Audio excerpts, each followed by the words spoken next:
Hi hello வணக்கம் மக்களே. நீங்க 2026 அதாவது இந்த வருஷம் வந்து கனடா போகணும்னு சொல்லிட்டு பேக் பண்ணிட்டு இருக்கீங்களா? அப்படி இல்லைன்னு சொன்னா கனடா போயிட்டு வந்து பிஆர் அப்ளை பண்ணலாம்னு பிளான் பண்ணிட்டு இருக்கீங்கன்னா அப்படின்னா இந்த வீடியோ வந்து உங்களுக்கான வீடியோ தான். ஸோ வீடியோக்குள்ள போறதுக்கு முன்னுக்கு ஆஸ் யூஷுவல் கற்றுக்கொண்டுதான் புதிதாக சேனலுக்கு வந்திருந்தீங்கன்னா சப்ஸ்கிரைப் பண்ணாதவங்க ப்ளீஸ் சப்ஸ்கிரைப் பண்ணி வச்சுக்கொள்ளுங்க.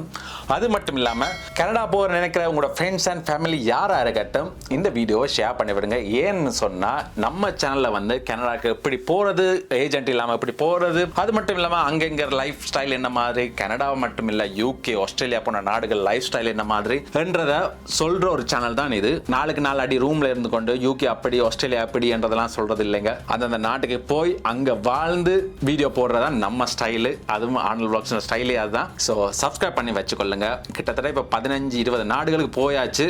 எந்தெந்த நாடுகள் போயிருக்குன்னு சொல்லி நீங்க என்ன போய் பேனர்ல பார்த்தாலே தெரியும். அந்தந்த நாடுகளில் போய் அந்தந்த வீடியோக்கள்லாம் எடுத்து போடுறது உங்களுக்காக தான், இந்த சப்ஸ்கிரைபர்ஸுக்காக தான் இவ்வளவும் செய்யறதும். ஏன்னா நீங்க இல்லாம நான் இல்லை. ஸோ வளவலாண்டு பேசாம நம்ம நேரா வீடியோக்குள்ள போகலாம். ஸோ வாங்க வீடியோக்குள்ள போகலாம்.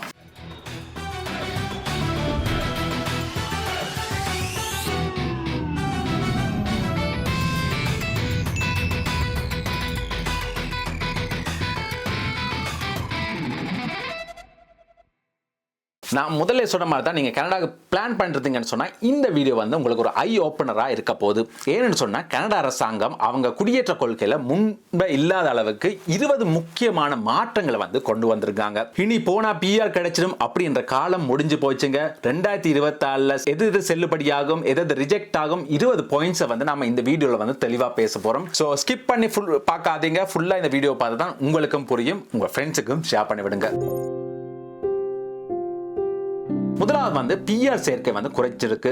2026 வெறும் 3,80,000 பேருக்கு மட்டும்தான் பிஆர் கிடைக்கும். இது வந்து 2028 வரைக்கும் நீடிக்க போகுது. இனி பொருளாதார குடியேற்ற கொள்கைக்கு தான் முன்னுரிமையா இருக்க போகுது. அதாவது நாட்டுக்கு வருமானம் தரக்கூடிய ஸ்கில் ஒர்க்கர்ஸுக்கு மட்டும்தான் 2.4 லட்சம் இடம் வந்து ஒதுக்கீடு இருக்கு. அதனால ஃபேமிலி ஸ்பான்சர்ஸ் மற்றும் அகதி பிரிவுல இடங்கள் வந்து குறைய போகுது. மூணாவது வந்து எக்ஸ்பிரஸ் என்ட்ரி மூலியமாக துல்லியமான தேர்வு.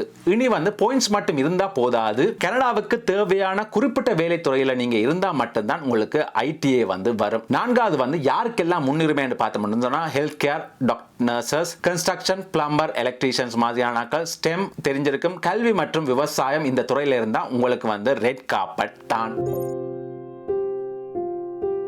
அஞ்சாவது வந்து நாங்க பார்க்க போறது வந்து கனடா அனுபவத்துக்கு வந்து சிஇசி பவர் வந்து அதிகமாக இருக்க போகுது. அவங்க படிச்சவங்களுக்கும் வேலை பார்த்தவங்களுக்கும் தான் முன்னுரிமை கொடுக்க போறாங்க. அது முக்கியமா ஒன்டாரியோ வந்து 2 மாகாணங்கள்ல வந்து 11வது பாயிண்ட்ஸ் வந்து கிடைக்க போகுது. ப்ரொஃபஷனல் லைசன்ஸ் வந்து 10 நாளைக்குள்ள கிடைக்கும். 12வது வந்து இனி வேலை விளம்பரங்களை வந்து கனடா எக்ஸ்பிரஸ் வந்து கட்டாயம் என்று யாராவது போட்டா சட்டம் வந்து அதுக்கு வந்து சட்டப்படி நடவடிக்கை எடுக்கப்பட போகுது. இது புதுசா வரவங்களுக்கு வந்து ஒரு பெரிய ஒரு பிளஸ் ஆக வந்து இருக்க போகுது. இப்ப வந்து மாணவர்களுக்குரிய ஷாக் என்னன்னு சொன்னா 7வது பாயிண்ட் இதுதான். ஸ்பவுஸ் ஓபன் ஒர்க் பெர்மிட் வந்து இனி எல்லாருக்கும் கிடைக்காது. அதை புரிஞ்சு கொள்ளுங்க. மாஸ்டர்ஸ் அல்லது பிஹெச்டி பண்றவங்களோட பார்ட்னருக்கு மட்டும்தான் இனி கிடைக்க போகுது. 8வது வந்து ஸ்டடி பெர்மிட் எண்ணிக்கை வந்து 1.5 லட்சமாக வந்து குறைக்கப்பட்டிருக்கு. 9வது வந்து நீங்க காட்ட வேண்டிய பண இருப்பு அதாவது ஜிஐசி வந்து $22,895 உயர்த்தப்பட்டிருக்கு. காசு இல்லைன்னு சொன்னா விசா இல்ல.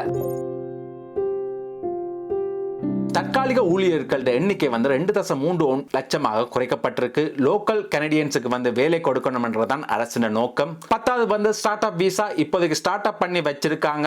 13வது வந்து ரூரல் ஸ்ட்ரீம் இப்போது ரிஜெக்ட் ஆயிடுச்சு. 14வது வந்து பிஎன்பி திட்டங்கள் எல்லாமே இனி துறை சார்ந்த தேர்வாக மாறிடுச்சு.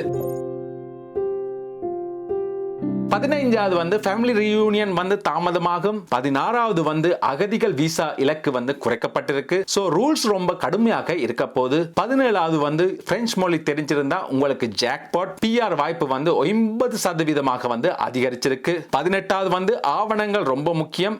சின்ன தப்பு இருந்தாலும் ரிஜெக்ட் ஆயிடும். 19 வந்து முன்கூட்டியே திட்டமிடுங்க. விசா முடிகிற வரைக்கும் வெயிட் பண்ணாதீங்க. 20வது பாயிண்ட் வந்து தகுதி மட்டும் இருந்தா போதாது, உத்தி ரொம்பவே முக்கியம்.